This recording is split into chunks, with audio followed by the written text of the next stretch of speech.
రాష్ట్రంలో రెవెన్యూ సదస్సులను నిర్వహిస్తోందని, ఈ రెవెన్యూ సదస్సులను ప్రతి ఒక్కరూ సద్వినియోగం చేసుకోవాలని రాష్ట్ర సాంఘిక సంక్షేమ శాఖ మంత్రి డాక్టర్ డోలా బాల వీరాంజనేయ స్వామి తెలిపారు. శనివారం మర్రిపూడి మండలం అయ్యప్పరాజుపాలెం గ్రామంలో జరిగిన రెవెన్యూ సదస్సుకు మంత్రి పాల్గొని భూ సమస్యలపై వచ్చినటువంటి అర్జీలను స్వీకరించి సంబంధిత సమస్యల గురించి అడిగి తెలుసుకున్నారు.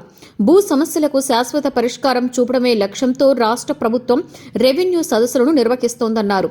ఎక్కువ శాతం అర్జీలు రెవెన్యూ భూ సమస్యలపైనే వస్తున్నాయని, ఈ విషయాన్ని గుర్తించిన ప్రభుత్వం సమస్యలకు శాశ్వత పరిష్కారం చూపాలన్న ఉద్దేశంతో రెవెన్యూ సదస్సులకు శ్రీకారం చుట్టిందని తెలిపారు. జిల్లాలలోని అన్ని రెవెన్యూ గ్రామాలలో సదస్సులను నిర్వహిస్తామని తెలిపారు. అన్ని శాఖల అధికారులను రెవెన్యూ సదస్సుల వద్ద అందుబాటులో ఉంచి తక్షణం పరిష్కారం చూపలేనివి నిర్దిష్ట గడువులోపు పరిష్కరించేలా చర్యలు తీసుకోవడం జరుగుతుంది అన్నారు.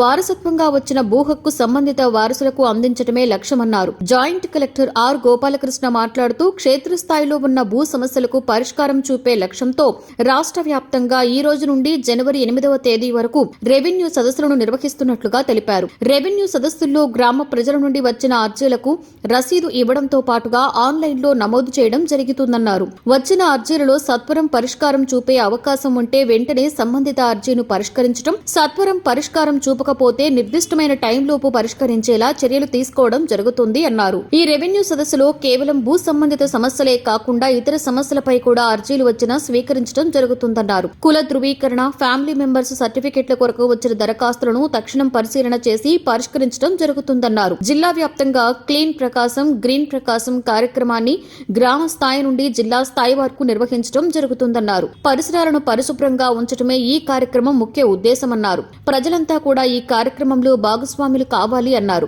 మండల ప్రత్యేక అధికారి మరియు SC corporation ED Arjun Nayak, social welfare DD Lakshman Nayak, తహసీల్దార్ నరసింహారావు, ఎంపీడీఓ జగదీష్, మండల అధికారులు, ప్రజా ప్రతినిధులు, సచివాలయం సిబ్బంది తదితరులు పాల్గొన్నారు. ప్రభాత సూర్యుడు జాతీయ తెలుగు దినపత్రిక. ప్రతి అక్షరం నిజం వైపు. నిజం దాగదు, వార్త ఆగదు.